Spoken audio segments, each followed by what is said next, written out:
Hello, everybody. How are you doing today? My name is Tony Rizzano, and this is another episode of the world famous, the University Love, the best podcast in 1, 2, 3 galaxies. But ladies and gentlemen, you and I, we just call this show Online Marketing Moves. And we are coming to you live today. Today is Thursday. This podcast is gonna upload on Friday. But today we're gonna talk about something that's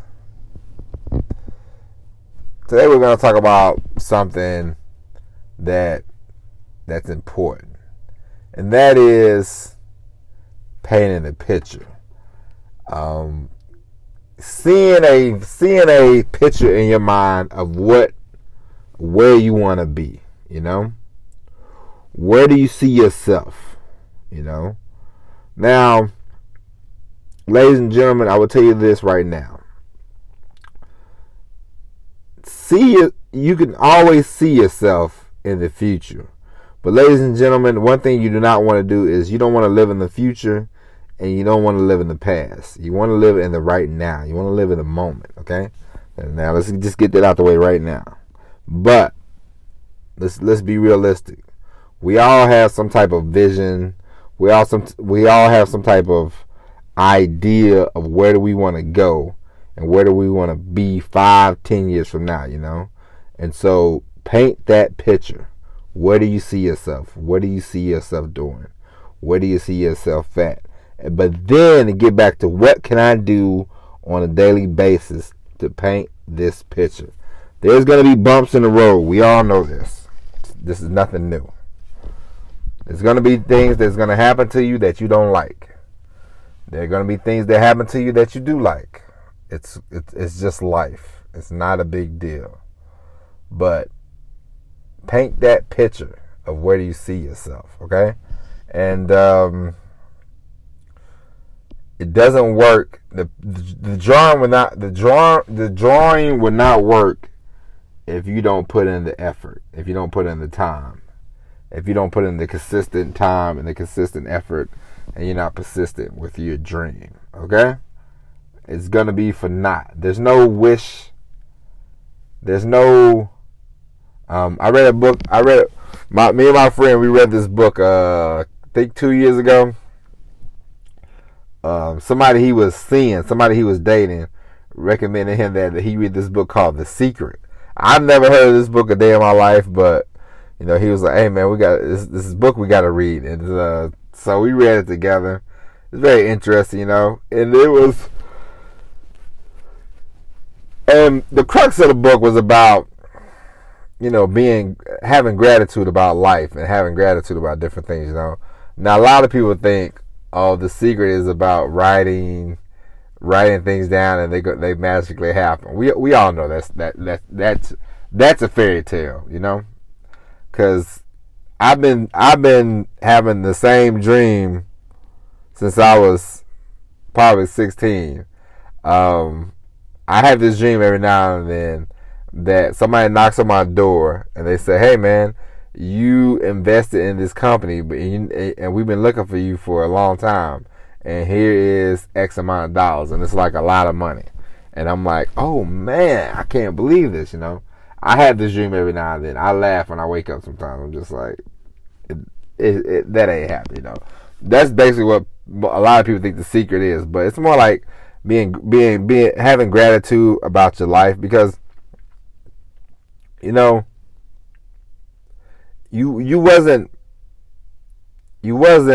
have a choice.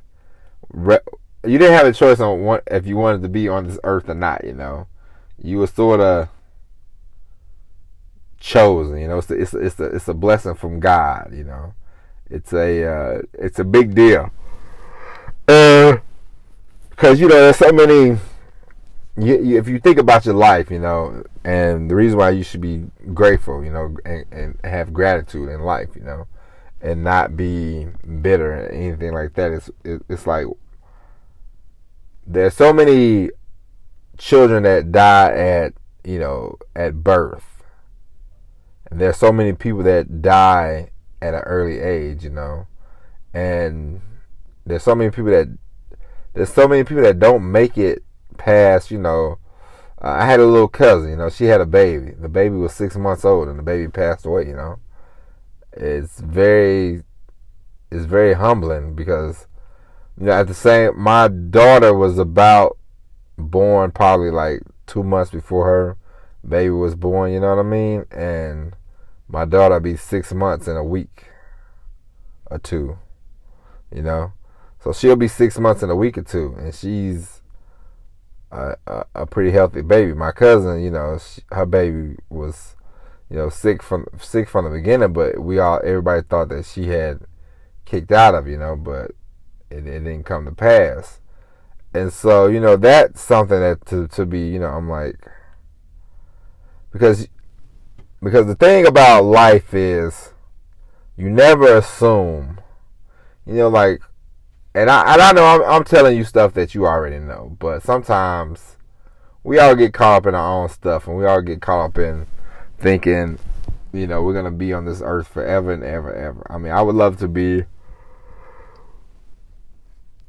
200 years old, hanging around just to see how, the world is going to look.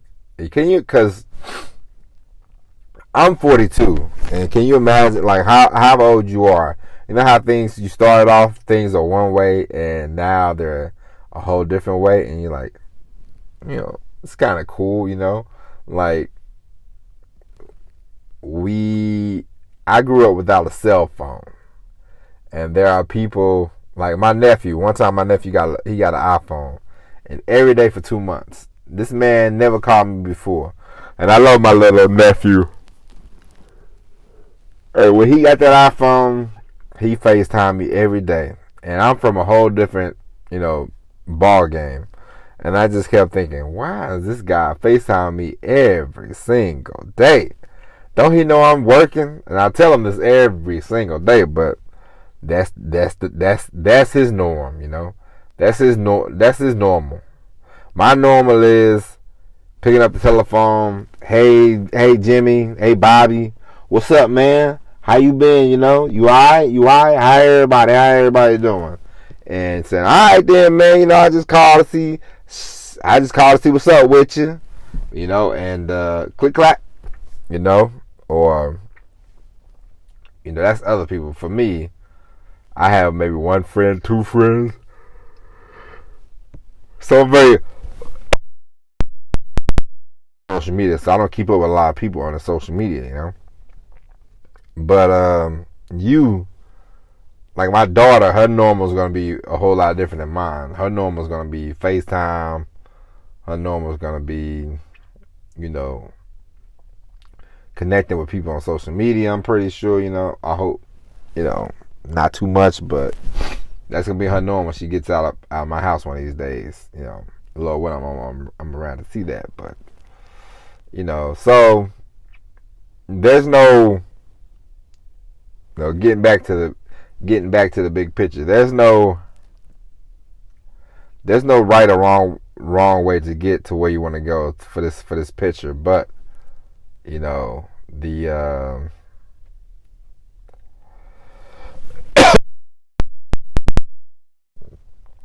to sit there and do nothing, be passive, and write down a bunch of things you wish for.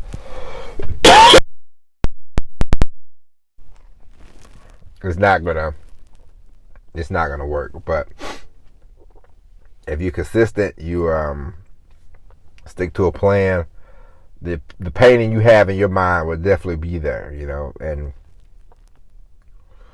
1 year, 5 years, 10 years from now, you'll have that picture, And so that's that. And now we're gonna change courses, and we're gonna talk about something that I find very interesting, and it's been in the news a lot lately, and I don't understand why people are. And it's labels, People love to put labels on you. People love to put you in a box. People love to, and I'm telling you this because let's say you want to start a business, okay? Let's say you decide, hey, I am ready to own a business. And sometimes you might not have the capital. So you go to your friends and family, okay? And you say, hey, I am opening up a dry cleaning business. It's going to cost me $125,000. I don't have the money, but I'm willing to partner with you for X amount of time if you give me whatever amount of dollars. And so let's say you give a whole nice presentation, you come dressed real nice, and you're very serious about this, you're not joking around. And it's a family member that knew you from way back when, and they go, my man Michael right here has been a knucklehead all his life. Why should I give you $125,000? And you go, well, I just told you the reason why. I just gave you a whole presentation. And then they turn back around and they say, you've been a knucklehead all my life. Why would I give you money? That is called a label. And you want to avoid, number one, you want to avoid putting yourself in a box. And you want to avoid people putting you in a box.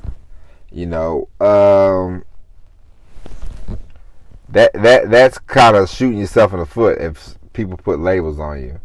And the reason why I bring this up is because I've been seeing a lot lately about kids and non-binary and binary and transgender and transsexual, all this different stuff.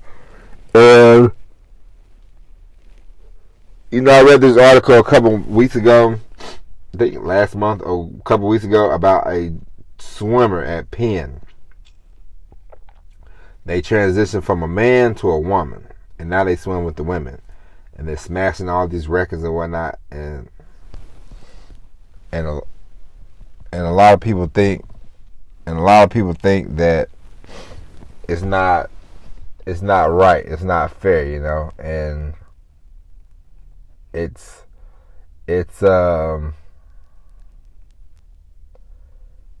one of those things. It's one of those things that people want to label. Like I have a daughter now, and so if my daughter was on the Penn swim team, and a guy that was a person that was born a man decides to transition into a woman, and he gets on a swim team and he beats my daughter like handily every time, I'm gonna be highly annoyed, because we all know, and it's nothing bad, it's nothing negative about this, but men are naturally stronger than women for the most part. We have our exceptions, we all know this, but the norm is a man is stronger than a woman. So a man that's already been training as a man swimming, they have the muscles and all this kind of stuff. They have more muscles. They probably have a little more oxygen than, maybe their female counterpart.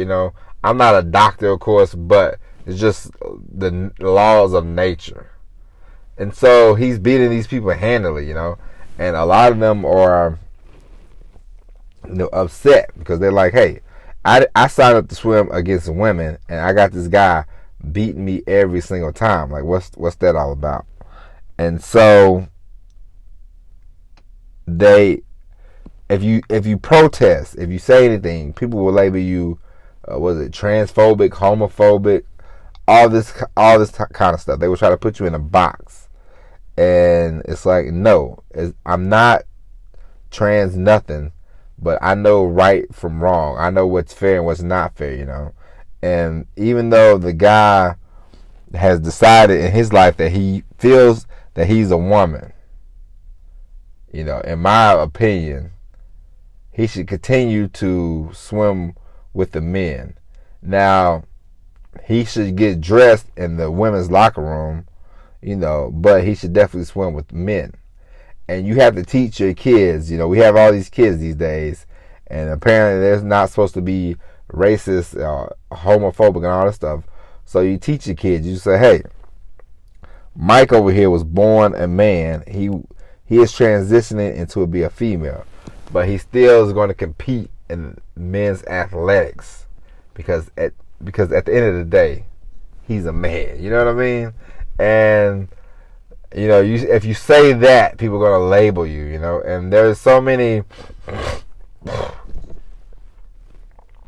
different things that people just assume, and people love to put labels on you. And when it comes to your business, you know, let's say you have a restaurant.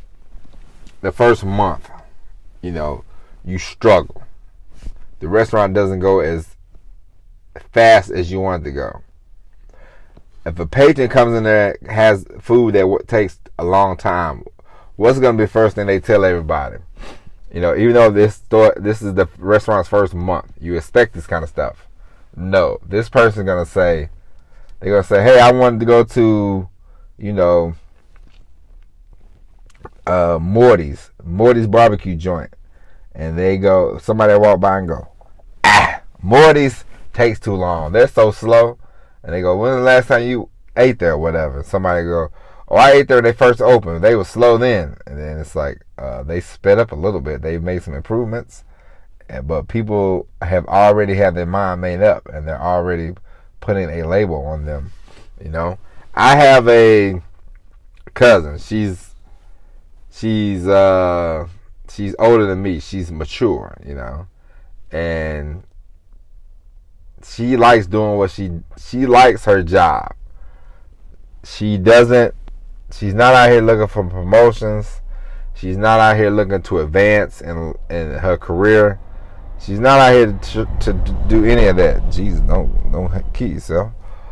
And so she met this guy, right? And she met a guy, and the guy, he's a nice guy, but he's complaining to her about wanting more. So he has labeled her lazy, you know, and all this kind of stuff. And it's like, she's probably not lazy, but this is her desire to work at a store, do not a whole lot of nothing, and come home every day and just sit around and sort of hang around. Like, that's something that she wants to do. And she's almost 50 years old, and he's trying to change her. And it's like, he's trying to put a label on her. And it's like, you knew where she was at when you met her. Why not keep it moving, you know? And a lot of times, people put these labels on you, and they try to change the label, and it's dumb, and it doesn't make a lot of sense. And let's say you meet somebody, and you're like, man, they so lazy, they unmotivated, yada yada yada. But it's like, you got every opportunity to move on, you know. You can say, hey man, I want somebody that's gonna work hard, you know, and they go, all right, take it easy. Then that's that. But you get these people, they put these labels on people, and they have these projections of people. And they have these projections of what they want their spouse to be, or what they want their boss to be like. So they keep projecting their mind frame on this person. When this person, you know, you just have to meet them where they're at. There's no labels, you know. Maybe one day Johnny comes back, he gets motivated, and he's like, man, I gotta work harder, you know. Or, you know, that's an example. And it's weird how, it's weird to me, like how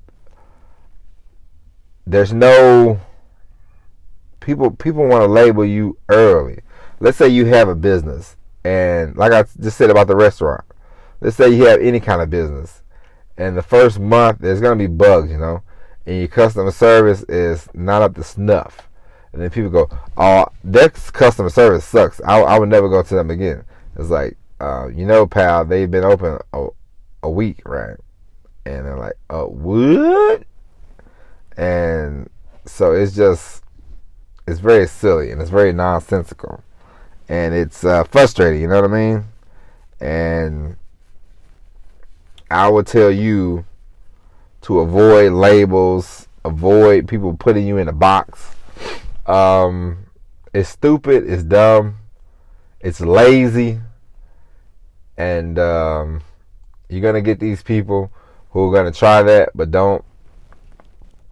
You're still young, still trying to figure this whole thing out, and there's no reason to put labels on you, you know.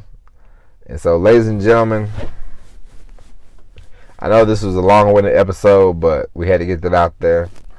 We will be back tomorrow with an all-new episode of Online Marketing Moves. But until then, my name is Tony Rizzano. Thank you for listening. And as always, everybody, peace.